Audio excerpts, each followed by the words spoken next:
దాదాపు ఒక 19 లక్షలు ఉంటాను నేను. ఎంత చెప్పాలి? మీరెంత ఉన్నారు? బాకీ ఉన్న వారి చేతులు ఎత్తండి. ఈరోజు దేవుడు చెప్తుంది ఏమిటంటే, అప్పు తీసుకున్నవాడంట దాసుడంట తీసుకున్నవాడి దగ్గరికి. ఎవరి దగ్గర అయితే మనం అప్పు తీసుకుంటామో ఏమిటంటున్నాడు? వాడు దాసులు అయిపోయామంటాం. Whoever borrows he is a slave to that person who he has taken money from. మనం స్వతంత్రులుగా చేయబడ్డాం. సహజంగా ఏమిటంటే అప్పు ఎందుకు చేస్తామంటే దురాశ. చెప్పాలి, ఎందుకు చేస్తాం అప్పు? దేవుడు చేయలేడు కాబట్టి సహాయం మేము అప్పు చేస్తాం, అంతే కదా. నా దేవుడు చెప్పండి సహాయం చేయుడు కాబట్టి నేను మనుషుల దగ్గరికి వెళ్ళి చేయి చాచి అప్పు చేసి మళ్ళీ అప్పుని ఎవరి మీద మోపుతాను? బా, ఎంత మంచివారం అండి మనం, చాలా గొప్పవారం. వాడు ఉద్యోగ జీతము ఒక 20,000 30,000 ఉంటాయి. వాడు ఆశించే ఇల్లు ఖరీదు 40 లక్షలు. వాడు ఉద్యోగం జీతం ఎంతండి చెప్పాలి? వాడు ఆశించే ఇల్లు ఖరీదు ఎంత? అసలు ఏమైనా సంబంధం ఉందా? మళ్ళీ ప్రేయర్ చేయండి బ్రదర్, నాకు అప్పు రావాలని బ్యాంకులో. దేవుడు అంటున్నాడు, నీవు అప్పు ఇచ్చేవాడిగా ఉంటావు కానీ అబ్బే నాకు ఇప్పుడు అదంతా అనవసరం ప్రభువా, నాకు ఇల్లు కావాలి, నేను అప్పు చేయాలి, నా భార్యని నా పిల్లల్ని కష్టాల్లో పడేయాలి, అన్నీ అయిపోవాలి, నేను అనుకున్నవన్నీ అయిపోవాలి. నువ్వు ఎప్పుడు ఇస్తావో నాకు తెలియదు, నువ్వు ఒక రోజు ఇస్తావని విశ్వాసంతో ఇప్పుడు అప్పు తీసుకుంటున్నాను అన్నవారు కూడా ఉన్నారు. అంటే ఎంత నమ్మకమో దేవుని మీద, అవునా? చాలా మంచి వాళ్ళం మనం. రైట్, చదువుకుందాండి. దానికి ముందు ప్రార్థన చేసుకొని ప్రారంభించుకుందాం. ఈరోజు అంశం ఏమిటంటే రుణ మాఫీ గురించి. ఏ విధంగా దేవుడు నాయన అందరూ కూడి వచ్చి ఉన్నారు ప్రభు, నాతో వారితో సంఘస్థులతో మీరు మాట్లాడండి నాయన. నీ వాక్యముతో నీ సత్యముతో మమ్మల్ని స్వతంత్రులుగా చేయమని మేము వేడుకుంటున్నాము ప్రభు. నాయన నీ వాక్యమే మమ్మల్ని బాగు చేయగలుగుతుంది ప్రభు. నీ వాక్యమే మాకు ఆదరణ ప్రభు. నీ వాక్యమే మాకు శక్తి. నీ వాక్యమే మాకు జ్ఞానము ప్రభు. నీ వాక్యమే మాకు జీవము నాయన తండ్రి. ఆ వాక్యము చేత మమ్మల్ని నింపి నడిపించి నాయన గొప్ప కార్యములు మేము చేయలాగా ప్రభు యేసుక్రీస్తు పరిశుద్ధ నామంలో ప్రార్థించి వేడుకుంటున్నాము తండ్రి, ఆమేన్. ద్వితీయోపదేశ కాండము 15వ అధ్యాయము ప్రారంభించుకుందాము. మనం ద్వితీయోపదేశ కాండము 13వ అధ్యాయము వరకు చదువుకున్నాము. కానీ 14లోని లేవీయులకు సంబంధించి కొన్ని విషయాలు ఉన్నాయి. అవి ఇప్పుడు మనకి అవసరం లేవు కాబట్టి మనం ఇప్పుడు 15వ అధ్యాయంలో రాయబడిన మొదటి వచనం నుండి 11వ వచనం వరకు చదువుతాం. సహోదరుడు చదువుతాడు. 7వ సంవత్సరాంతమున మైక్ సౌండ్ పెంచండి. 7వ సంవత్సరాంతమున ద్వితీయోపదేశ కాండము 15వ అధ్యాయము మొదటి వచనము నుండి చదువుకుందాం. 7వ సంవత్సరాంతమున విడుదల ఇయ్యవలెను. ఆ గడువు రీతి ఏదనగా తన పొరుగువానికి అప్పించిన ప్రతి అప్పుల వాడు దానికి గడువు ఇయ్యవలెను. అది యెహోవాకు గడువు అనబడును. అబ్బా, ఆగండి. ఫస్ట్ అప్పు ఇచ్చిన వాడికి గడువు ఇవ్వటం వలన ఎవరికి గడువు ఇస్తున్నామంట?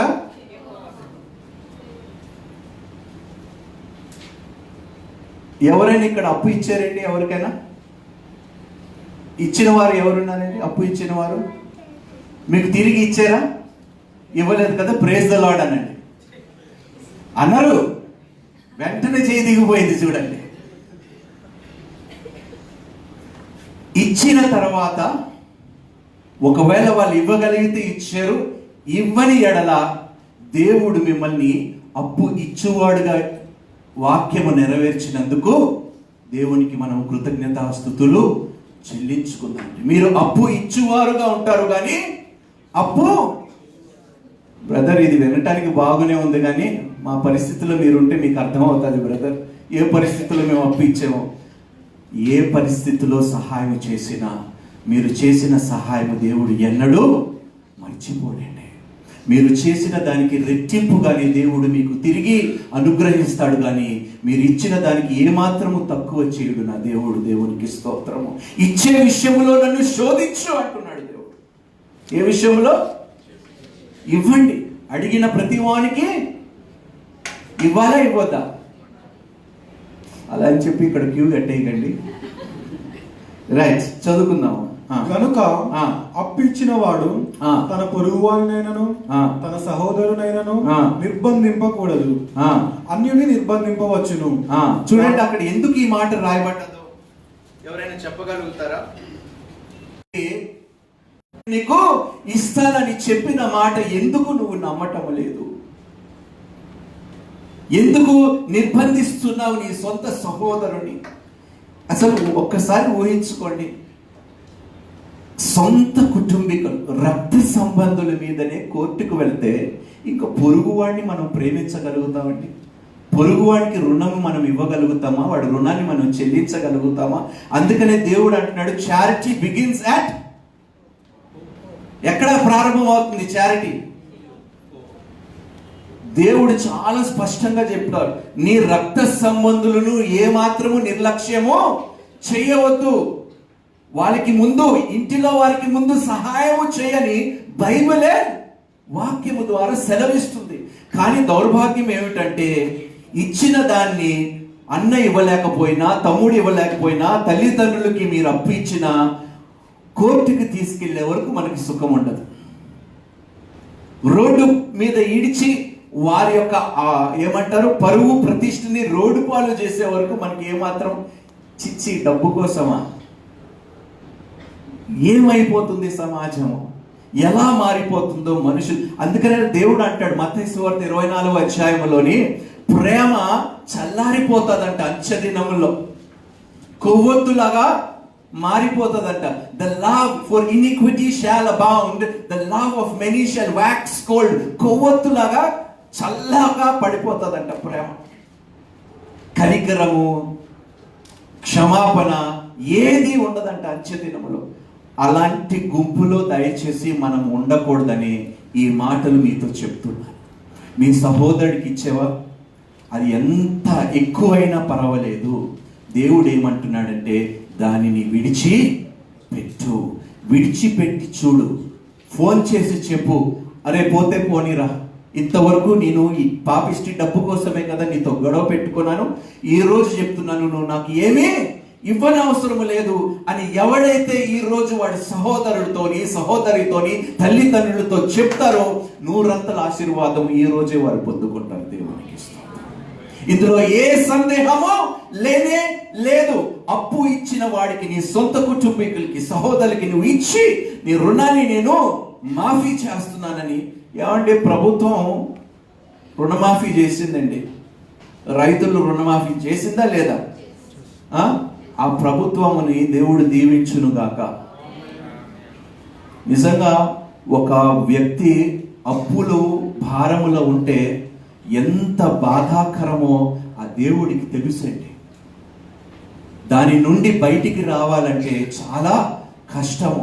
అందుకనే ఎవడైనా మన రుణాన్ని మాఫీ చేసినప్పుడు ఎంత తేలికైపోతుందో మన బ్రతుకు, ఎంత భారము మన యుద్ధ నుండి తొలగింపబడుతుందో. దేవుడు ఒకటే మాట జ్ఞాపకం చేసుకోండి, దేవుడు ముఖ్యమా, నువ్వు ఇచ్చిన అప్పు ముఖ్యమా?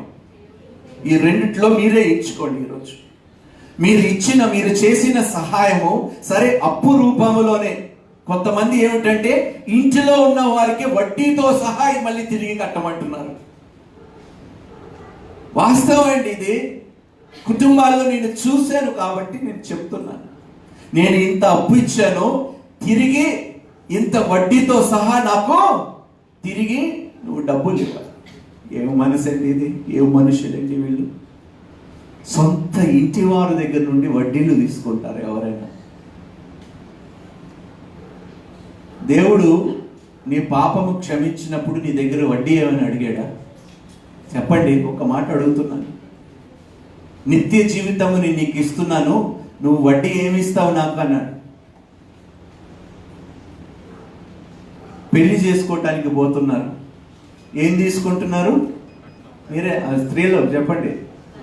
మీ దగ్గర నుంచే డబ్బు ఆశిస్తున్నారు మగవాళ్ళు. అందుకని ఇప్పుడే బాగా సంపాదించుకొని తెలివితేటలతో మీరు బ్రతకండి. ఏదో మిమ్మల్ని ప్రేమించేస్తున్నారని నటించేస్తారు, కానీ వాస్తవంగా వాళ్ళకి కావాల్సింది కట్నం. తప్పుగా అనుకోకండి. ఈ మాటలు మీ హృదయాల్లో గుచ్చుకుపోవాలి. ఎందుకంటే ఆ టీవీ, ఆ న్యూస్ మీడియాకు ఉన్న జ్ఞానము మనకు కూడా లేదు. కట్నం అడిగేవాడు మీరు చెప్తారని నాకు తెలుసు, కానీ ఆ గాడిదలే కావాలి. కట్నం ఇచ్చైనా పెళ్లి చేయాలి. చదువుదామమ్మా. నీవు స్వాధీనపరచుకున్నట్లు నీ దేవుడైన యెహోవా నీకు స్వాస్థ్యంగా ఇచ్చుచున్న దేశములో యెహోవా నిన్ను నిశ్చయముగా ఆశీర్వదించును. నిత్యముగా యెహోవా నిన్ను ఆశీర్వదిస్తాడంటున్నాడు. హల్లెలూయా. నిత్యముగా అంటే ఏమిటండి? అప్పుడప్పుడా? నిరంతరము. ఎప్పుడు ఆశీర్వదిస్తాడంటే నువ్వు అప్పు ఇచ్చినప్పుడు, ఆ రుణాన్ని చెల్లించలేనప్పుడు, వాడు రుణాన్ని నువ్వు మాఫీ చేసినప్పుడు, నువ్వు ఏ ప్రదేశంలో ఉన్నా కూడా అక్కడ నిత్యముగా నేను నిన్ను ఆశీర్వదిస్తానంటున్నాడు. ఈ ధన్యత నాకు కావాలి. నేను ఎక్కడున్నా, ఏ పరిస్థితిలో ఉన్నా నేను దీవించబడాలి. దేవునికి స్తోత్రము.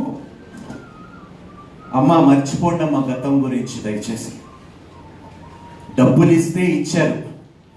ఒకవేళ నీ సహోదరుడు, నీ సొంత ఇంటివారు, నీ బంధువులు తిరిగి ఇవ్వలేని ఎడల, ఒకవేళ ఇవ్వగలిగి ఇవ్వలేదనుకో, ప్రతీకారము దేవుడు తీర్చుకుంటాడు. దానికోసం మీరు కోర్టుల దాకా వెళ్ళవలసిన అవసరము, స్టేషన్ల దాకా వెళ్ళవలసిన అవసరం ఏమీ లేదు. ప్రతీకారము దేవునిదే. ప్రతీకారము దేవుడు. నిన్ను మోసం చేసిన వాడు, సహాయం కోరి నిన్ను మోసం చేసిన వాడు ఏ రోజు బాగుపడడు. ఇది ముమ్మాటికి నిజం. ఎవరినైనా మనం మోసం చేసామా? ఇక్కడ ఉన్నవారు ఎవరినైనా మోసం చేసామా? చాలా మంచివాళ్ళండి మీరందరూ. ఎవరిని మోసం చేసామంటే దేవుణ్ణి మోసం చేసిన వాళ్ళం మనం అందరం. ఈ విషయంలో మాత్రం ఎవరు ఒప్పుకోరు. అన్ని విషయాల్లోనండి దేవుడు చెప్పిన మాటలకి మనం ఎప్పుడైనా లోబడి సంపూర్ణంగా మనం జీవిస్తున్నామా? దేవుడు చెప్పినట్లు ఆయనకి చెందవలసింది ఆయనకి ఇస్తున్నామా? దేవుడే అంటాడు, దేవుడు అంటే దేవుని యొద్ద నుండి మనం దొంగలించగలుగుతాం అంటే దొంగలిస్తామని బైబిల్ వాక్యమే సెలవిస్తుంది. We have all robbed God. దేవుడికి ఇవ్వవలసింది మనమే దొంగలించి, ఆయనకి ఇవ్వవలసిన మహిమ కూడా మనము ఇవ్వలేని పరిస్థితుల్లో మనము. చదువుదాము రుణమాఫీ గురించి, ఇంకా చాలా ఉన్నది. కావున నేడు నేను నీకు ఆజ్ఞాపించుచున్న ఈ ఆజ్ఞలన్నిటినీ అనుసరించి నడుచుకొనుటకు నీ దేవుడైన యెహోవా మాటను జాగ్రత్తగా వినిన ఎడల మీలో బీదలు ఉండనే ఉండరు. దేవునికి స్తోత్రము. మీలో నా మాటలు విని నా మాట ప్రకారం చేసిన వాడి మధ్యలో, వారి ఇంటిలో బీదవాడు ఉండడంట. దేవునికి స్తోత్రము. ఈరోజు మీ ఇంట్లో పేదవాళ్ళు ఉన్నారా? దేవుడు అంటున్నాడు, నిన్ను ఆశీర్వదించాను, నిన్ను దీవించాను, వెళ్ళి ఆదుకో అంటున్నాడు. నిన్ను దీవించిన తర్వాత, నిన్ను ఆశీర్వదించిన తర్వాత, నీ కుటుంబీకులు అందరిలో నిన్ను హెచ్చించిన తర్వాత, నువ్వు వారిని తక్కువ చేసి చూడటానికి నిన్ను కనపరచలేదు, నిన్ను ఆశీర్వదించలేదు. నిన్ను ఎందుకు దీవించానంటే నీ కుటుంబానికి నువ్వు ఒక దీవెనకరమైన పాత్రగా ఉంటావనే ఉద్దేశముతోనే. నువ్వు కానీ వారిని ఆదుకోకపోతే నీ దగ్గర ఉన్నది కూడా ఏమవుతుంది చెప్పాలి. ఎప్పుడు, ఏనాడు, ఏ క్షణము మన ప్రాణములు పోతాయో. డిమానిటైజేషన్ అప్పుడు ఏం జరిగిందండి? 500 రూపాయల, అంతే కదా, 1000 రూపాయలు, 1500 రూపాయలు ఏం చేశారండి? ఏం చేశారు? అప్పుడు వరకు దాచుకున్నారు. ఏమైంది? చిత్తు కాగితాలు అయిపోయండి. వాళ్ళు నమ్ముకున్న డబ్బు ఏమాత్రము పనికి రాకుండా పోయి వాళ్ళు తగలబెట్టుకోవాల్సి వచ్చింది. దానికోసము ప్రాణాలు తీసుకోవటానికి కూడా వెనకాడటం లేదే మనుషులు. ఎంత దౌర్భాగ్యమో చూడండి. చిత్తు కాగితమే కదండి.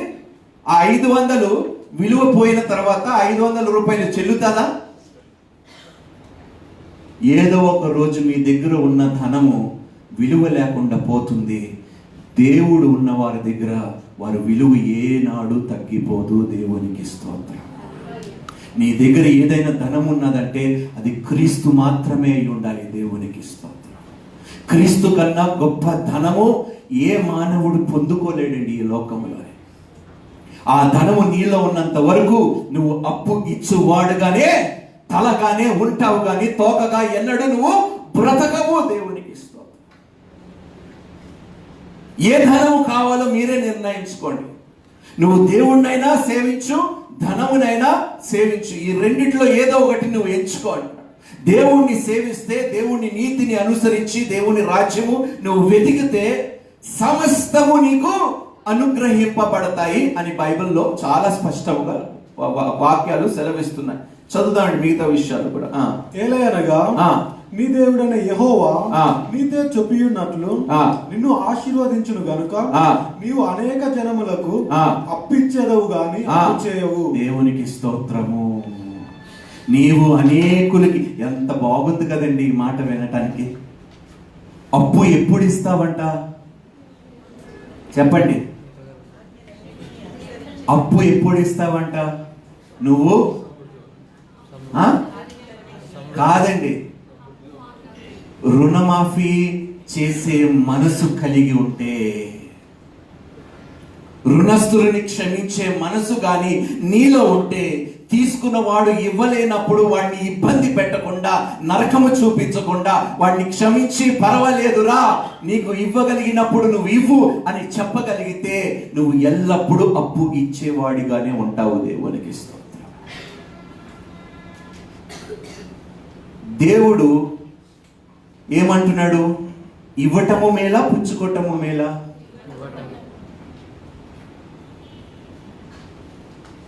కానీ మనము పుచ్చుకున్న దానికన్నా తక్కువే మనం ప్రజలకిని, సంఘానికిని, దేవునికిని పుచ్చుకున్న దానికన్నా తక్కువగానే ఇస్తున్నాం. కానీ ఏనాడు ప్రభువా ఇదిగో నా దగ్గర ఉన్నదంతయు నీకు ఇస్తున్నానని చెప్పగలిగిన వారు ఎందరూ?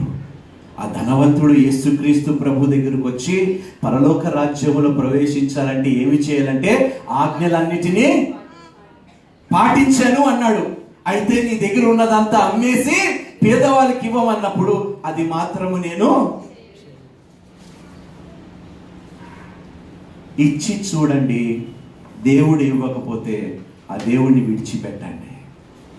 ఇలాంటి విశ్వాసము నిజంగా మనకి కలిగి ఉండాలి. చదువుకుందామమ్మా. నీ దేవుడైన యెహోవా నీకిచ్చుచున్న దేశమందు నీ పురములలో ఎక్కడనైనను నీ సహోదరులలో ఒక బీదవాడు ఉండిన యెడల బీదవాడైన నీ సహోదరుని కరుణింపకుండా నీ హృదయంను కఠినపరుచుకొనకూడదు. కఠినపరుచుకోవద్దు అంటున్నాడు. నీ ఇంటిలో, నీ కుటుంబంలో నీ సహోదరుడు గాని సహోదరు గాని నీ బంధువులో ఎవరైనా పేదవాడిగా ఉంటే నీ హృదయముని దయచేసి కఠినపరుచుకోవద్దు. దాని వలన నీకు పాపమే కలుగుతుంది అని దేవుని వాక్యము సెలవిస్తుంది. ఉందా లేదా ఆ మాట? చదవండి. నీ దేవుడైన యెహోవా నీకిచ్చుచున్న దేశమందు నీ పురములలో ఎక్కడనైనను నీ సహోదరుల్లో ఒక బీదవాడు ఉండిన యెడల బీదవాడైన నీ సహోదరుని కరుణింపకుండా నీ హృదయంను కఠినపరుచుకొనకూడదు. చదువు. నీ చెయ్యి ముడుచుకొనక వాని కొరకు అవశ్యంగా చెయ్యి చాచి వాని అక్కర చొప్పున ఆ అక్కరకు చాలినంత అవశ్యంగా వానికి ఇవ్వవలెను. ఇవ్వవలెను. కండిషన్ ఏమిటంటే ఖచ్చితముగా అప్పు ఇవ్వాలా ఇవ్వతా? అమ్మా ఇది చాలా కష్టమైనది. బ్యాంకులోని ₹1,00,000 నుండి మన ఇంటికి సహోదరుడు వచ్చినప్పుడు సీరియస్గా వెళ్ళిపోతాం కబోర్డ్లో ఎతకటానికి. పైసలు 2,000 3,000 మిగులుతాయి. అరే ఇంతనే ఉందిరా, దీంతో అడ్జస్ట్ చేసుకోరా. కానీ బ్యాంకులో ఉన్నదాన్ని మనం ముట్టుకోవటానికి ఏమాత్రమో ఏమండి మనసు మార్చుకోవాలండి. మన కుటుంబాల్లో అవసరం ఉన్నవారు చాలా మంది ఉన్నారండి. దయచేసి జ్ఞాపకం చేసుకోండి. మన కుటుంబాల్లో ఆకలి దప్పికగా ఉన్నవారు ఉన్నారు, అవమానాల్లో అప్పులు పాలైపోయి బ్రతుకుతున్న వారు ఉన్నారు. మీరు నిజంగా వారందరిలో ఆశీర్వదింపబడితే వెళ్ళండి, ఈరోజు వారిని ఆదుకోండి. దేవుడు మిమ్మల్ని నూరంతులుగా ఆశీర్వదిస్తాడండి, నూరంతలుగా ఆశీర్వదిస్తాడు. ఇందులో ఏ మాత్రము సందేహము సంకోచము పెట్టుకోకండి. దయచేసి ఆదుకోండి మీ కుటుంబాన్ని. పేదవాడికి అప్పు ఇచ్చేవాడు యెహోవాకి, దేవునికి స్తోత్రం. దేవుడు అప్పు తీసుకుంటే అప్పు తీర్చకుండా ఉంటాడండి? మీరే చెప్పాలి. అరే మాట్లాడరేం చెప్పాలి? చదువుకుందాం, అయిపోయిందా? విడుదల సంవత్సరమైన 7వ సంవత్సరము సమీపమైనదని చెడ్డ తలంపులు నీ మనస్సులో పుట్టకయుండునట్లు జాగ్రత్త పడుము. చూడండి, అమ్మో సహోదరుడు వస్తున్నాడు, నాన్న వచ్చేస్తున్నాడు, అమ్మ వచ్చేస్తుంది, సహోదరి వచ్చేస్తుంది, నువ్వు జాగ్రత్తగా లోపలికి వెళ్ళిపో. డబ్బులేమో కనిపించకుండా అని నగలు ఈగలు అన్ని కబడ్లో. ఎలాంటి మనసు కలిగి నిజంగా నువ్వు బ్రతుకుతున్నావంటే అంతకన్నా దరిద్రురాలు ఈ లోకంలో ఎవరు లేరండి. సొంత కుటుంబీకులు సహాయం కోసం అడగటానికి వస్తే వారికి కనిపించకుండా దాచేసి, ఏమిటండి ఈ ఆలోచనలు, ఏమిటండి ఈ మనసు, ఏమిటండి ఇది, దీనికోసమే దేవుడు మనల్ని రక్షించుకున్నాడు. నిన్ను తలగా ఎందుకు పెట్టాడండి? దేవుడు నిన్ను ఎందుకు ఆశీర్వదించాడంటే నీవు అనేకులకి అప్పు ఇచ్చువాడుగా ఉండటానికే నిన్ను ఆశీర్వదించాడనే విషయము నువ్వు మర్చిపోయిన ఎడలా అది నీకు చిక్కే. జాగ్రత్తగా ఒక్కసారి దేవుని చెప్పినది ఆలోచించుకోండి. ప్రభువా, నా దగ్గరికి వచ్చిన ఎన్నిసార్లు నేను త్రోసివేశాను ప్రభు, సహాయం కోరిన నా కుటుంబీకులు ప్రభువా, మై కజిన్స్, మా పెద్దమ్మ కానీ చిన్నమ్మ కానీ పెద్దనాయన కానీ చిన్నాయన కానీ వారి బిడ్డలు వారి పరిస్థితులు బాగలేనప్పుడు నా ఇంటి దగ్గరకు వచ్చినప్పుడు నా సొంత తోబుట్టు వారు నా రక్తము పంచుకొని నా కుటుంబంలో ఉన్న కుటుంబీకులకి నాయన సహాయం చేయగలిగినా కూడా నాయన వారి మీద అసూయతో నేను సహాయం చేయకుండా వారిని వెనకకి పంపించేశాను. ప్రభువా, ఆయన నన్ను క్షమించు అని ఈరోజు అడగండి దేవుడు. ప్రభువా, నన్ను మన్నించు, నా దగ్గర ఉండి నాయనా నేను ఇవ్వలేకపోయాను. నాయనా తండ్రి, నీ అద్వితీయ కుమారుని వెనకకి దాచుకోకుండా నా పాపము నిమిత్తము నీ దగ్గర ఉన్నది ఏకైక సమస్తము నాకు ఇచ్చినప్పుడు తండ్రి, నాకు ఇచ్చిన దాంట్లో కాస్తైనా నీకు ఇవ్వలేనా ప్రభువా? తండ్రి దగ్గర ఎవరున్నారండి? ఏమున్నది తండ్రి దగ్గర చెప్పండి? కుమారుని తప్ప ఇంకేమైనా ఉన్నదా? అంతగా ప్రేమించాడు తండ్రి తన కుమారుణ్ణి. ఏ మాత్రం ఆలోచించకుండా తనను మన నిమిత్తము చనిపోవటానికి, మన పాపములను మన భారములను మోయటానికి ఆయన అప్పగించేశాడు. అడిగాడా? వడ్డీ ఏమని అడిగాడా దేవుడు మనల్ని? నేను ఇంత చేశాను కదా వడ్డీ ఇవ్వండి అని ఏనాడైనా దేవుడు అడిగాడా? అన్ని రుణాలు దేవుడు మనకి చెల్లించాడు. ఎంత కనికరము, ఎంత కృప, ఎంత ప్రేమ, ఎంత దాక్షిణ్యము, కటాక్షము దేవుడు చూడండి కలిగి ఉన్నాడు మన పట్ల. కానీ మన సహోదరులు, మన సొంత బంధువుల దగ్గరికి వచ్చేసరికి, పొరుగువాని సంగతి పక్కన పెట్టండి, మన ఇంటి వారి దగ్గరికి వచ్చేసరికి ఎంత కఠిన హృదయం కలిగి మనం బ్రతుకుతున్నామో, ప్రవర్తిస్తున్నామో చూడండి. అయిపోయిందమ్మా అది? చదువు.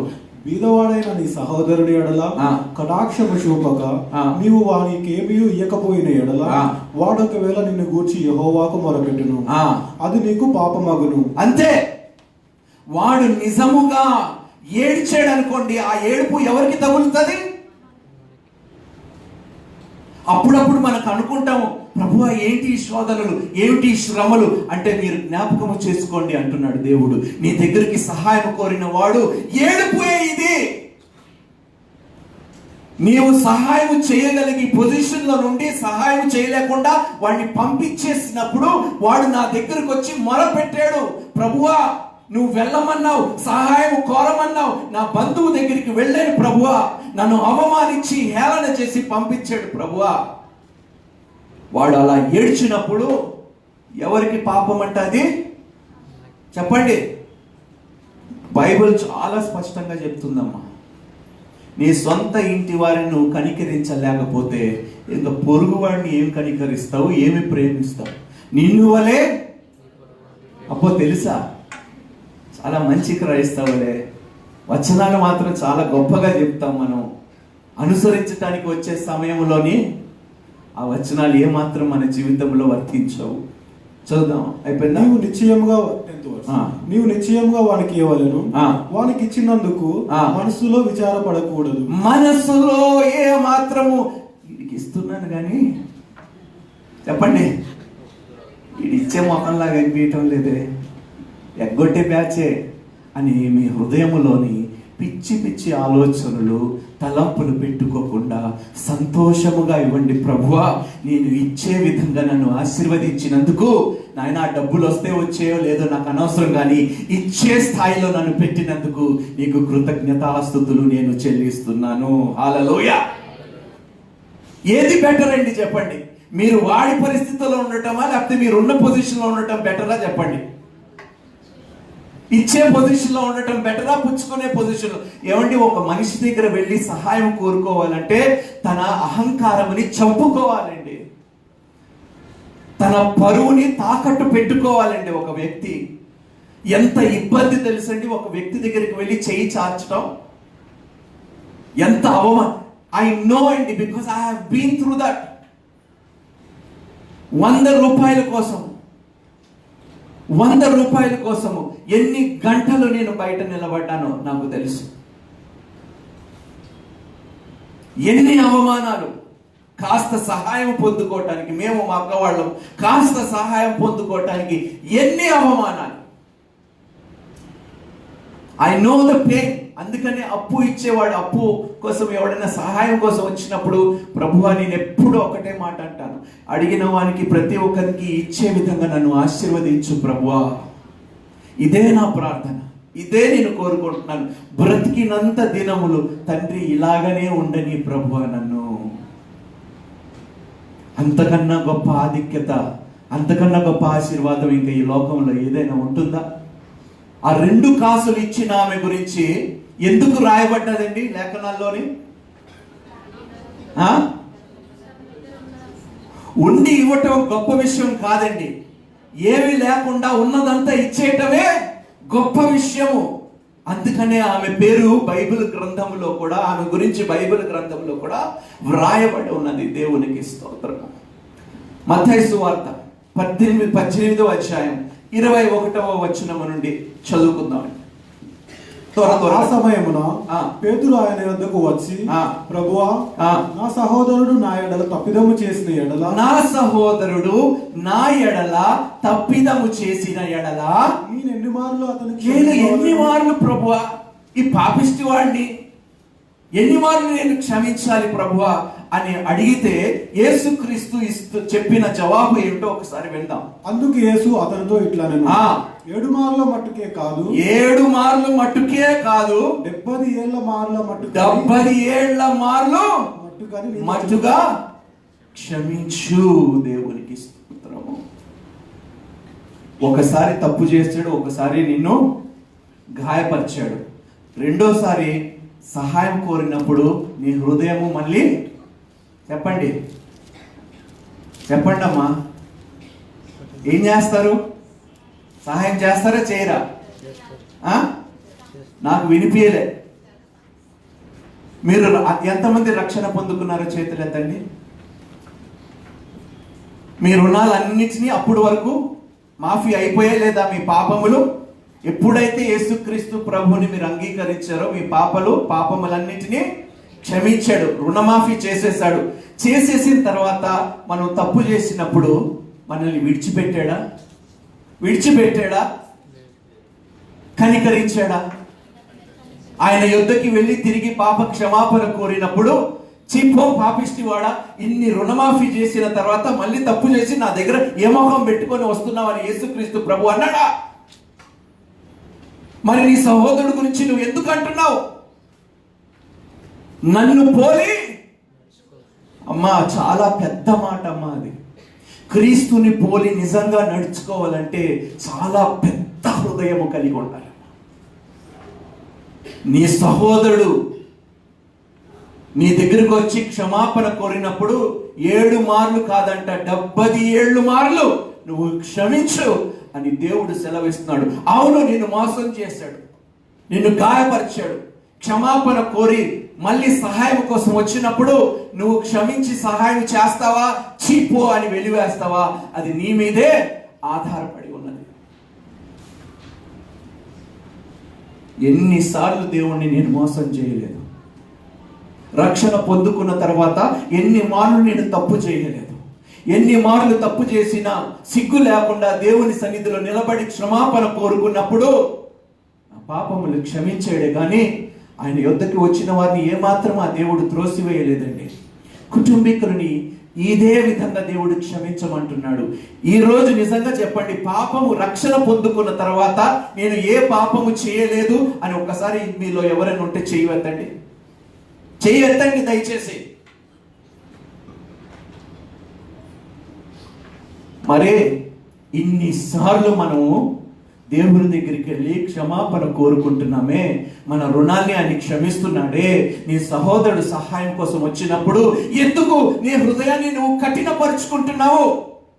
నీకే చెల్లుతుందా క్షమాపణ? నీ సహోదరుడికి నీ సహోదరికి క్షమాపణ చెల్లదా? వాళ్ళు అర్హులు కారా? వాళ్ళు మనుషులు కారా? వాళ్ళు దేవుని స్వరూపంలో నియమించబడిన మనుషులే కారా? ఒక్కసారి మీరు ఆలోచించుకోండి దయచేసి. చదవండి అమ్మా. ఏంటి? కావున పరలోక రాజ్యము తన దాసుల యొద్ద లెక్క చూచుకొనగోరిన ఒక రాజును పోలి ఉన్నది.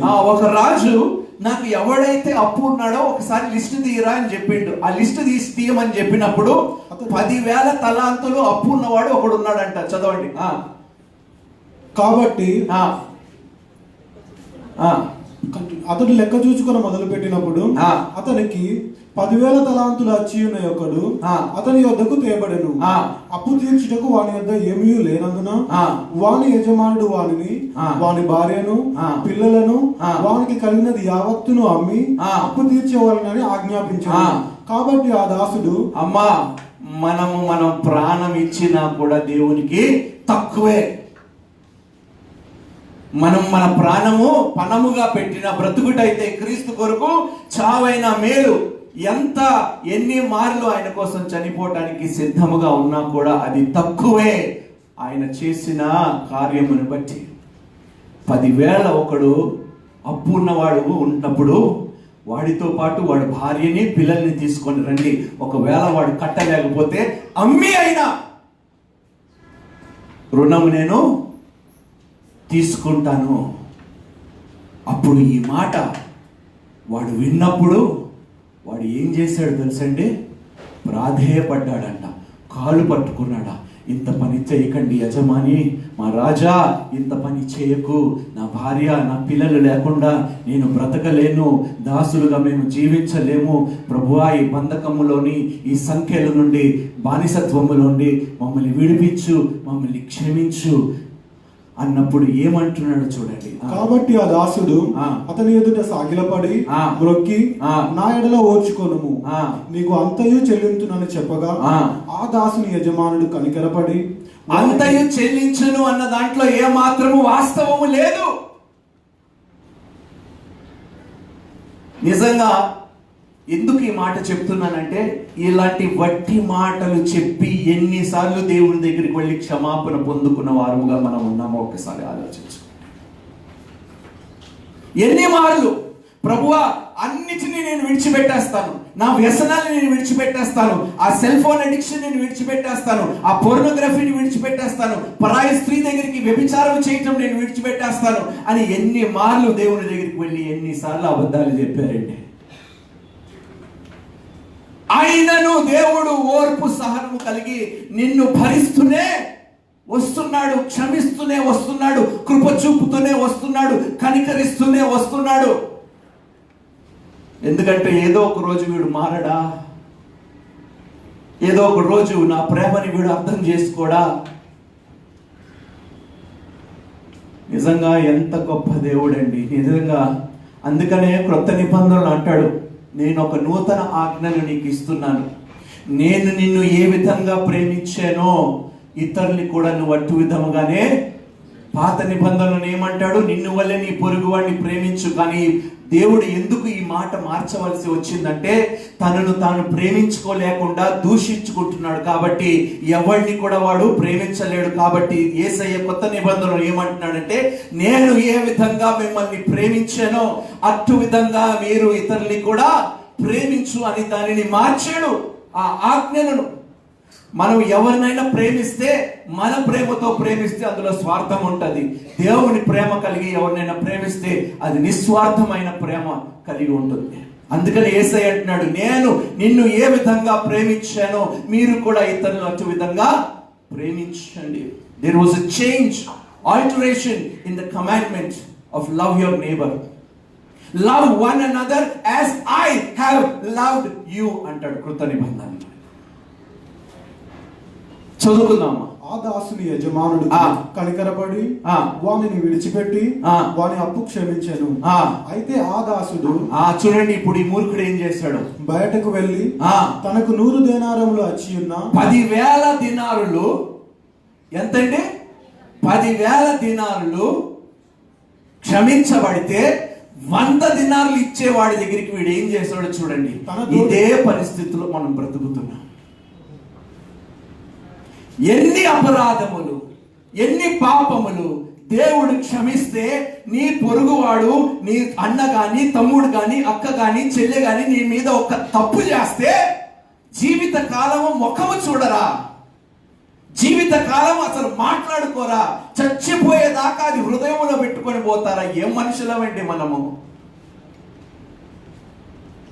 10,000 దినారులు అక్కడ క్షమించబడితే 100 దినారులు పాపం. అంత క్షమాపణ పొందుకొని ఒక చిన్న తప్పు చేసిన వాడిని క్షమించలేకపోతే దేవుని ప్రేమ కలిగి ఉన్నాము, నేను క్రైస్తవుని, క్రైస్తవురాలిని అనటం మానేయండి.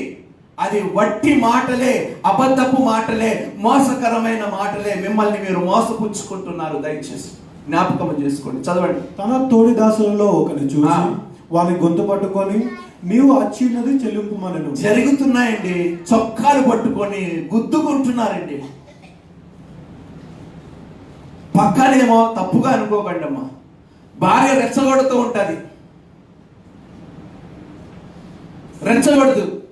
పౌరుషం లేదా నీకు? సిగ్గు లేదా? ఎవరు సొమ్ము అడుగుతున్నావు? నీ సొమ్మే కదా, నీకు అవసరం ఉంది కదా, పోయి అడుగు. చొక్కా పట్టుకొనైనా డబ్బులు. అమ్మా, ఇలాంటి భార్యలు ఉన్నారండి, తప్పుగా అర్థం చేసుకోకండి ప్లీజ్. ఆ అన్నాదమ్ముళ్ళు వైరము పుట్టించే వరకు, జగడము పుట్టించే వరకు ఈ గయ్యాలి భార్యకి సుఖం మాత్రము ఉండదు. భార్య గురించి మాట్లాడితే పురుషులకు భలే నవ్వు వచ్చేస్తుంది, మీటర్ను కూడా వస్తుంది. రైట్, చదువుకుందామమ్మా. అందుకు వాని తోడిదాసుడు సాగిలపడి నా ఎడల ఓర్చుకొను, నా ఎడల ఓర్పు కలగండి, నన్ను కాస్త సమయము ఇవ్వండి అని కోరినప్పుడు ఏం చేశాడు చూడండి ఆ మూర్ఖుడు. నీకు చెల్లించేదనని వానిని కూర్చొని నీకు చెల్లించేదనని వానిని వేడుకను గాని వాడు ఒప్పుకోలేదంట. నువ్వు నాకు ఇవ్వవలసిన బాకీ ఇచ్చే తీరాలి అన్నాడు. అచ్చినది చెల్లించే వరకు వానిని చెరసాలలో వేయించాను. చూసండి ఎంత దౌర్భాగ్యమో. కోర్టుకి ఈడ్చుకెళ్ళాడు, జైల్లో పెట్టించాడు. ఇలాంటి పరిస్థితుల్లో మీరు ఉన్నారా? ఈ లైవ్ చూస్తున్న వారిలో ఇలాంటి వారు మీ మధ్యలో ఉన్నారా? లేకపోతే మీరే అయి ఉన్నారా? ఒకసారి దేవుడు మీతో మాట్లాడుతున్నాడండి. తోబుట్టు ఏమంటారు మామ? తోబుట్టు వారిని జైలు పాలు చేస్తారా? డబ్బు కోసము అవమానపరుస్తారా? ద్వేషిస్తారా?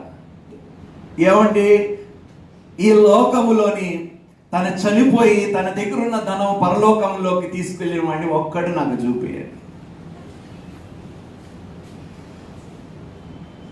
70 సంవత్సరాలు 60 సంవత్సరాలు మీ కష్టార్జితంలో ₹1 అయినా మీరు చచ్చిపోయి మీతో పాటు తీసుకెళ్లిన ఒక్క వ్యక్తిని మీరు నాకు చూపించండి. అంత కష్టపడిన దానినే మీరు పొందుకోలేకుండా వట్టి చేతులతో వెళ్తున్నారు. ఏమి తీసుకొని ఏమి తీసుకోకుండా వెళ్ళిపోతున్న దానికోసము ఇంటిలోని జగడాల, అన్నాదమ్ముళ్ళతోని గొడవల, కోర్టుల, జైలు పాలుల, ఏమిటండి? చదువుకుందాం. కాగా వాని తోడిదాసులు జరిగినది చూచి మిక్కిలి దుఃఖపడి వచ్చి జరిగినదంతయు తమ యజమానునికి వివరముగా తెలుపు. చూడండి, వెళ్ళాడు, ఏడ్చాడు యజమాని దగ్గరికి వెళ్ళి. ఇందాక మనం ధర్మశాస్త్రంలో ఏం చదువుకున్నాము? నువ్వు ఇవ్వని ఎడల వాడు యెహోవా యందు మొరపెట్టి ఏడ్చినప్పుడు నీకు పాపము. ఏడ్చాడు వెళ్ళి యజమాని దగ్గరికి, నేను 100 దినాలు తీసుకున్నాను, నన్ను ఎంత హింసించాడో చూడండి అని. యజమానుడు ఎప్పుడైతే ఈ మాట విన్నాడో ఏం జరిగిందో చూడండి. అప్పుడు వాని యజమానుడు వానిని పిలిపించి, చెడ్డదాసుడా నీవు నన్ను చాలా మంచిగా రాయబడ్డదండి. అలాంటి వాడిని ఎన్ని మాటలు అన్నా కూడా తక్కువే. నీవు నన్ను వేడుకొంటివి గనుక నీ అప్పంతయు క్షమించి. నీవు నన్ను వేడుకున్నావు కదా, నా పాపము క్షమించు, నా అప్పులు తీసే, నా కష్టాల నుండి నన్ను తొలగించు, నా భారం అంతా నువ్వు మోసి నన్ను స్వతంత్రుడిగా చెయ్యి, నాకు మంచి ఉద్యోగము, మంచి ఇల్లు, మంచి భార్య, మంచి కుటుంబం అంతా ఇచ్చిన తర్వాత, నేను అన్ని పొందుకున్న తర్వాత నా సహోదరుడు ఎంత కష్టంలో ఉన్నప్పుడు నా దగ్గరికి వచ్చినప్పుడు నేను చేయలేదు. అమ్మ, నువ్వు ఎందుకు ఆశీర్వదింపబడాలి చెప్పండి? నీ హృదయములో, నీ ఇంటిలో వారికి సహాయం చేయలేని మనసు నీకుంటే నీవు అసలు అర్హుడవే కావు ఆశీర్వాదము పొందుకోవడానికి. You don't deserve to be blessed by God if you cannot stand for your family. You don't deserve any blessing. చదువుకుందాం. నేను నిన్ను కరుణించిన ప్రకారము నీవును నీ తోడిదాసుని కరుణింపవలసి ఉండేను కదా అని వానితో చెప్పాను. అందుచేత వాని యజమానుడు కోపపడి తనకు అచ్చియున్నదంతయు చెల్లించు వరకు బాధపరచు వానికి వానిని అప్పగించెను. మీలో ప్రతివాడును తన సహోదరుని హృదయపూర్వకంగా క్షమింపని ఎడల నా పరలోకపు తండ్రి హృదయపూర్వకముగా, అమ్మ క్షమాపణ, ఐ ఫర్గివ్ యు. ఒక చిన్న మాట చెప్తానండి, అవుట్ ఆఫ్ ద కాంటెక్స్ట్. ఒక సహోదరుడు, పెద్ద ఆయన ఉన్నాడు, ఇద్దరు సంఘానికి వెళ్తారు. ఆయనకి విరోధి ఒకడు ఉన్నాడు అదే సంఘములో. ఎన్ని మార్లు సంఘములో పెద్దలు వారిని ఇద్దరిని కలపడానికి ప్రయత్నించారు. ఏ విషయంలో గొడవ అయిందో తెలియదు. ఆ పాస్టర్ వచ్చి ఒకరోజు ఈయన అనారోగ్యంతో బాధపడుతూ ప్రాణాపాయ స్థితిలో ఉన్నప్పుడు వస్తాడు. బైబిల్ చెప్తుంది, నువ్వు క్షమించకపోతే చచ్చిపోయే స్థితిలో ఉన్నావు, నువ్వు పరలోకంలోకి వెళ్ళవరా నాన్న అంటే, అంతేనా పాస్టర్ గారు, క్షమించవలసిందేనా? సరే పిలవండి ఆయన అంటాడు. వాడు వస్తాడు, ఈ రోజు నుంచి నేను క్షమిస్తున్నాను. వాడు వెళ్ళిపోయిన తర్వాత వాడి కొడుకుల్ని పిలుస్తాడు. అరే, నేను మాత్రం క్షమించాను కానీ మీరు మాత్రం వాడిని వదలకండిరా. ఇలాంటి వాళ్ళు కూడా ఉన్నారండి. నేను క్షమించాను, ఆ పొరపాటు మీరు చేయకండి, వాడిని మాత్రం వదలకండి. అమ్మా, ఇలాంటి క్షమాపణే కాదు. నీ పూర్ణ హృదయముతో నీ సహోదరుని నువ్వు క్షమించు. ఆయన చేసిన తప్పు మరలా జ్ఞాపకం చేసుకొని వారిని అవమానపరచకుండా, గాయపరచకుండా క్షమించు అంటున్నాడు దేవుడు. నిజంగా ఏమండి, మనలాంటి పాపిష్టి వాళ్ళు చేసిన పాపంలో తరచుగా ఆలోచిస్తూ ఉంటే క్షమించటానికి కూడా మనసు ఎలా వస్తుందో అని కొన్నిసార్లు నేను ఆలోచిస్తూ ఉంటాను. అంత మేలు, అంత సహాయము, అంతగా మనం దేవుడి నుంచి పొందుకున్నా కూడా చేసేవాని మీద తిరుగుబాటు చేస్తూ ఆయననే గాయపరుస్తూ వస్తున్నా కూడా క్షమిస్తూనే ఉన్నాడు. నీ పూర్ణ హృదయంతో దేవుడు నిన్ను క్షమిస్తున్నాడా లేదా చెప్పాలి మీరే. అమ్మా, అయ్యా, అందరు ఇక్కడ పూర్ణ హృదయంతో దేవుడు నిన్ను క్షమిస్తున్నాడా లేదా? మనం ఎవరిని పోలి నడవాలి? చెయ్యండి అమ్మా. ఆయన మాట విన్న వారు జీవితంలో ఏ కొరత లేకుండా బ్రతికేరంట సమృద్ధిలోని. దేవునికి స్తోత్రం. అనేకులని ఏలే వారిగా అంతగా హెచ్చించాడంట దేవుడు.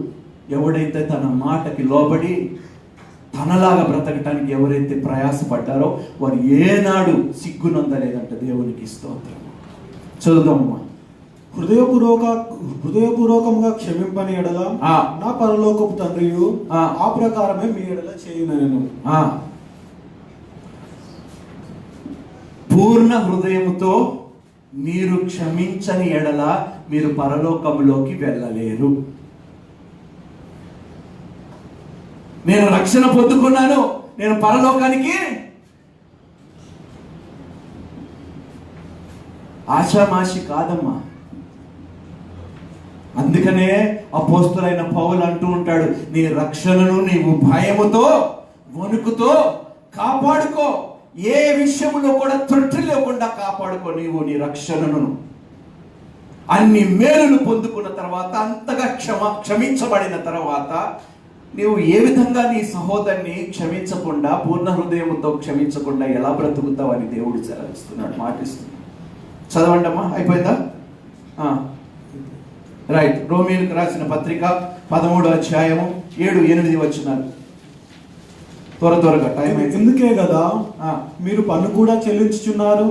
కాబట్టి ఎవనికి పన్ను వానికి పన్నును, ఎవనికి సుంకమో వానికి సుంకమును చెల్లించుడి. ఎవని ఎడల భయం ఉండవలనో వాని ఎడల భయమును, ఎవని ఎడల సన్మానం ఉండవలనో వాని ఎడల సన్మానమును కలిగి. అందుకని వారి వారి రుణములను తీర్చుడి. అందుకే వారి వారి రుణములను అందరికి వారి వారి రుణములు తీర్చుడి. అందరికి. అమ్మ, ఎవ్వరికి రుణపడి ఉండకండి అమ్మ, దేవునికి మాత్రమే రుణపడి ఉండండి. మనుషులకి రుణపడి ఉంటే మామూలుగా హింసించరమ్మా, మామూలుగా పీడించరు మనల్ని. దేవునికి రుణపడి ఉండమ్మా, క్షమాపణ, నెమ్మది, సమాధానమే ఆయన కలుగు చేస్తాడు. ఎంత రుణపడి ఉన్నా కూడా ఆయన తిరిగి అడిగేవాడు కాడంట. దేవునికి స్తోత్రం.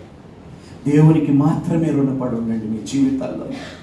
చదవండి. ఒకరినొకడు ప్రేమించుట విషయంలో తప్ప మరేమీ ఎవరికి అచ్చి ఉండవద్దు. అంతే. ప్రేమ విషయంలో మీరు అప్పు కలిగి ఉండని అంటున్నాడు. బాకీ ఎందులో ఉండమంటున్నాడు? ఏ విషయంలో చెప్పాలి మీరే. అరే మాట్లాడరు ఏంటమ్మా? ఒక్కని ఒక్కరు ప్రేమించిన విషయంలో మీరు ఏముండాలంట? బాకీ ఉండాలంట. అంటే ఎంత ప్రేమించినా కూడా చెప్తారా, అది తరిగిపోకుండా, ఆరిపోకుండా, తొలగిపోకుండా ఎప్పుడు ఆ ప్రేమ బాకీనే మనం ఉండాలి. ప్రేమించడానికి మనకి ఎంత బాకీ ఉన్నామో తెలుసండి. ఎంత ప్రేమ పొందుకున్నామో అంత ప్రేమ పొందుకున్న దానికి మనం ఆ ప్రేమకి బాకీ ఉన్నాము. రుణం చెల్లించాలండి. మనం పొందుకున్న ప్రేమకి, మనం పొందుకున్న దీవెనలకి మనం తిరిగి రుణాన్ని చెల్లించాలి. మత్తయి సువార్తలో చూడండి ఏమంటున్నాడో. 6వ అధ్యాయం 12వ వచనం పరలోక ప్రార్థనలో, మారునస్తులను మేము క్షమించిన ప్రకారము, మారునస్తులను మేము క్షమించిన ప్రకారము మారునములు క్షమించు, మారునములను క్షమించు. అమ్మా, వట్టిగా పరలోక ప్రార్థన చేయకండి దయచేసి. రుణస్తుల్ని క్షమించగలిగితే మీ అంత ధన్యులు మరి ఎవరు లేరు. ఇచ్చారా? ఇవ్వలేకపోతున్నారా? ఏం చేస్తారండి? చెప్పాలి. ఎవ్వరు మాట్లాడారు. దేవునికి స్తోత్రం. లూకాసు వార్త 6వ అధ్యాయము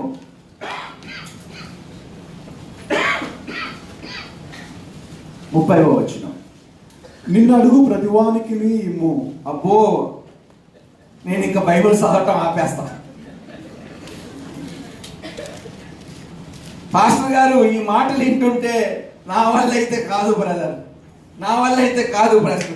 అడిగిన వానికి ప్రతి వానికి ఇస్తే నా దగ్గర ఏం మిగులుతుంది? నీ దగ్గర దేవుడు ఎల్లప్పుడూ మిగిలి ఉంటాడు. దేవునికి ఇస్తాం. నిన్ను హెచ్చించేవాడు ఎల్లప్పుడూ నీతో ఉంటాడు.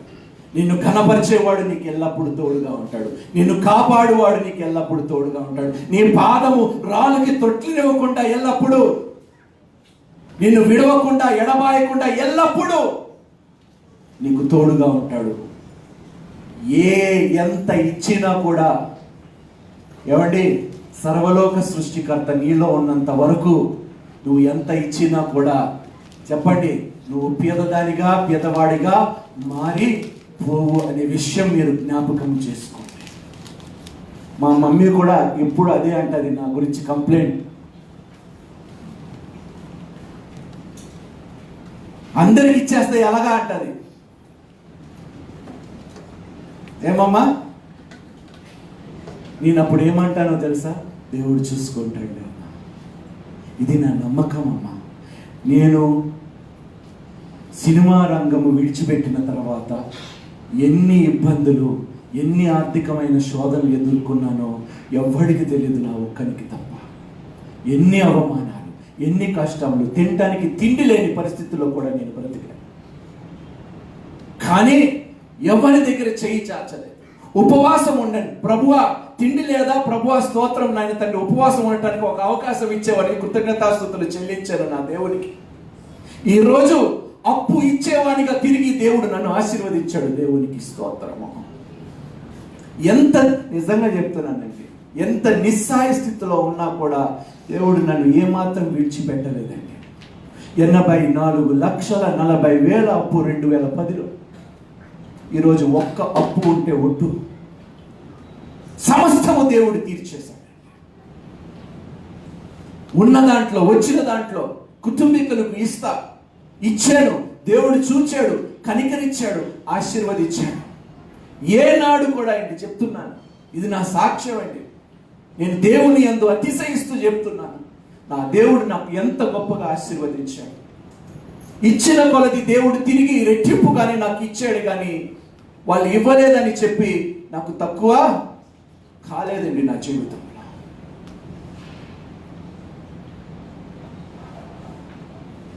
ప్రావర్బ్స్, సామెతలు 3వ అధ్యాయం 27వ వచనం.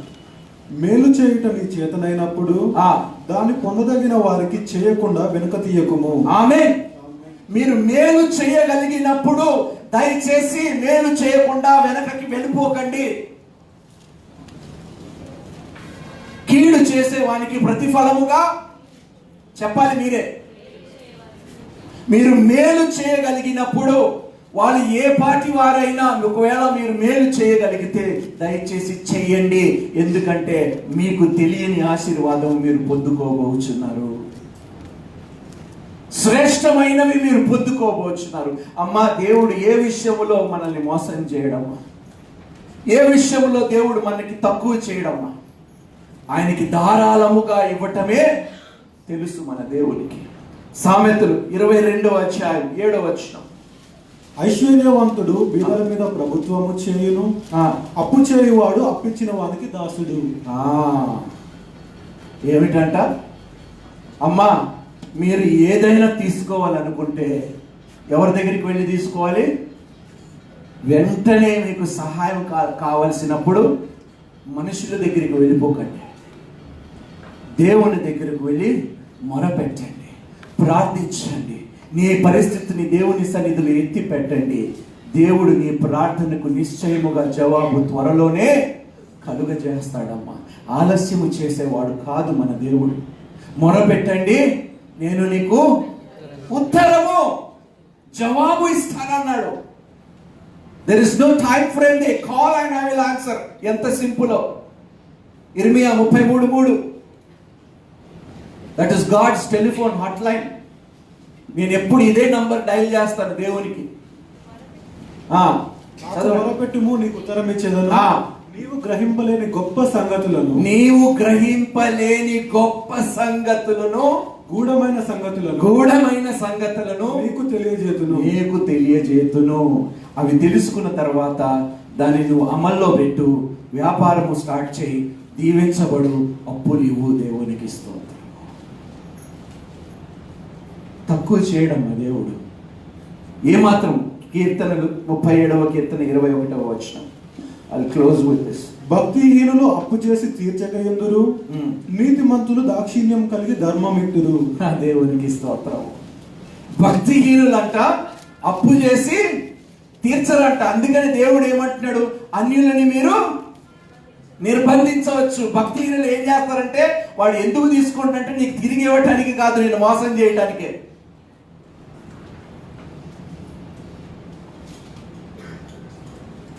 మళ్ళీ చదవండి. భక్తిహీనులు అప్పు చేసి తీర్చకయుందురు, నీతిమంతులు దాక్షిణ్యం కలిగి ధర్మమెత్తురు. దాక్షిణ్యము కలిగి ధర్మము. మన పని ఏమిటండి చెప్పాలి? అడుగువానికి ఇవ్వటమే మన పని. బ్రదర్ నా దగ్గర, అందుకని నేను ఏమంటాను, ప్రతి మొదటి ఆదివారం, ప్రతి నెల మొదటి ఆదివారం నాడు ఏం చేస్తారు మీరు? ఏం చేస్తారు మీరు? అరే చెప్పాలబ్బా. మన సంఘంలో ట్రెడిషన్ తెలుగులో ఏమంటాం? ఇంకొకటి ఏదో ఆనవాయితీ కదా, రైట్.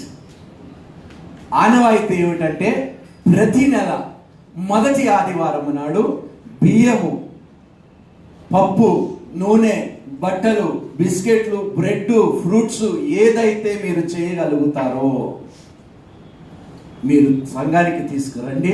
సంఘం ఏం చేస్తుందంటే మీ అందరి తరఫున విధవరాలకి, పేదవాళ్ళకి, అనాథులకి మీరు ఇచ్చిన దాంట్లో వారికి సహాయము చేస్తుంది. ఎందుకంటే ఇది చివరి ఆదివారం కాబట్టి జ్ఞాపకం చేస్తున్నాను. వచ్చే ఆదివారం ఇది ఆనవాయితమ్మ మన సంఘంలో. It's tradition. పుచ్చుకునే సంఘంగా మనం ఉండకుండా ఇచ్చే సంఘముగా మనం నిలబడ్డాము మా దేవుని సన్నిధిలో. పుచ్చుకోవటము కన్నా ఇవ్వటమే మేలు. అందుకనే చెప్తున్నాను, ధారాళముగా మనం ఇద్దాం. సహాయం కొరకు మన కుటుంబీకులు కానీ, సహోదరులు కానీ, విధవరాలు కానీ, పేదవాళ్ళు కానీ, అనాథులు కానీ ఎవరైనా సహాయం కోసము కోరిన ఎడల వారిని సహాయం చేయకుండా వెనుకకి మాత్రము పంపించవద్దు. రైట్. సో ఇప్పుడు ఇందులో మనం తెలుసుకున్నది ఏమిటి? నీ దగ్గర ఉండి నువ్వు ఇవ్వలేదు, వాడు యెహోవాకి మొర పెడితే అది,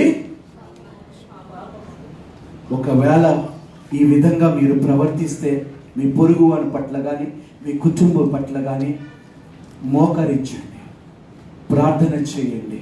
2 నిమిషాలు సమయం ఇస్తున్నాను. మొరపెట్టండి, ప్రభువా ఎన్నో మార్లు సహాయం చేయగలిగిన స్థితిలో నుండి నా అహంకారం వలన వారిని అవమానించి చిన్న చూపు చూసి వారిని త్రోసి వేశాను, కానీ సహాయం చేయలేకుండా పంపించినందుకు క్షమించు ప్రభువా అని మొరపెట్టండి.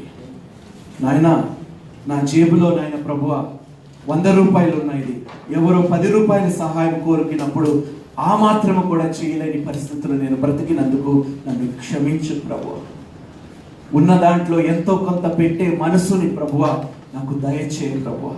డబ్బు కోసము నాయన నా అన్నతో కానీ, తమ్ముడితో కానీ, అక్కతో కానీ, చెల్లితో కానీ గొడవలు పెట్టుకొని పోలీస్ స్టేషన్కి ఈడ్చుకెళ్లకుండా, కోర్టులో కేసులు పెట్టకుండా ఆస్తుల కోసము నాయన వారిని క్షమించులాగా మనసు మళ్ళా నాకు దయచేయి ప్రభువా. ఎన్ని అపరాధములు నావి క్షమించి ఉన్నావు ప్రభువా. నాయన నా అపరాధముల పట్ల నన్ను ఏమాత్రము శిక్షించలేదు ప్రభువా. సమస్త శిక్షకి అర్హుడినైన నన్ను ఎన్ని అపరాధములు చేసిన అపరాధముల ఎడల నన్ను శిక్షించకుండా నన్ను కనికరించిన గొప్ప దేవా, అదే మనసు నా సహోదరుల పట్ల, నా తల్లిదండ్రుల పట్ల, నా దగ్గర అప్పు పుచ్చుకున్న వారి పట్ల నాకు కలుగు చేయి ప్రభువా అని ప్రార్థించండి. అడుగుడి నీకు ఇవ్వబడుచున్నది అంటున్నాడు దేవుడు. అడగండి. నా దగ్గరకు వచ్చి సహాయం కోరిన ప్రతి ఒక్కరికి నేను ఇచ్చే విధంగా నన్ను ఆశీర్వదించు ప్రభువా. అందు నిమిత్తమే నన్ను వర్ధిల్లు చేయమని నేను కోరుతున్నాను, మరి ఏ ఉద్దేశం కోసము కాదు తండ్రి. నన్ను ఆశీర్వదించు, నన్ను హెచ్చించు, నన్ను ఘనపరచు, తలగా ఉంచు. ఎందుకంటే నా దగ్గరకు వచ్చిన వారందరికీ నేను ఇచ్చేదానిగా, ఇచ్చేవాడిగా ఉండటానికి అడుగుతున్నాను ప్రభువా. ఈ ఉద్దేశముతో అడగండి. ఇది దేవుని చిత్తానుసారమైనది కాబట్టి మీరు అడిగిన దానికన్నా, ఊహించిన దానికన్నా అత్యధికముగా దేవుడు మీకు ఇస్తాడు, ఆశీర్వదిస్తాడు. ఏ కొరత లేకుండా, కొలత లేకుండా, వెలితి లేకుండా, దరిద్రము లేకుండా దేవుడిని మిమ్మల్ని ఘనపరుస్తాడు, ఆశీర్వదిస్తాడు. ఇచ్చే మనసున్న వారికి ఏనాడు ఏ లోటు ఉండదు. Yes Lord Jesus. నాయనా ఎంతగా ఇచ్చావు, ఈ లోకమును ఎంతగా ప్రేమించావు, నీ అద్వితీయ కుమారుణ్ణి మాకు అనుగ్రహించావు ప్రభు. మా యావత్తు శాపము, పాపము, అవమానము ఆయన తండ్రి తన మీద మోపబడ్డది ప్రభు. మోసేడు కానీ ఏనాడు నాయన తండ్రి తిరిగి నాయన మా యొద్ద నుండి ఏది కోరుకోలేదు. ఆయన ఇచ్చేవాడు. ఆయన మొదటిగా మనల్ని ప్రేమించాడు. ఏమిచ్చి నీ రుణాన్ని చెల్లిస్తాం ప్రభు? దయచేయి ప్రభు, కనికరించు ప్రభు. ధారాళముగా ఇచ్చే హృదయం, సహాయం కోరిన ప్రతి ఒక్కరికి ఇచ్చే హృదయం మాలో కలుగు చేయమని, నీ ప్రేమ కలిగి మేము జీవించులాగా కృపని మాకు దయచేయమని వేడుకుంటూ తండ్రి, నీ కుమారుడైన యేసుక్రీస్తు పేరుట ప్రార్థించి బ్రతిమాలుకుంటున్నాము తండ్రి. ఆమేన్. ఆమేన్.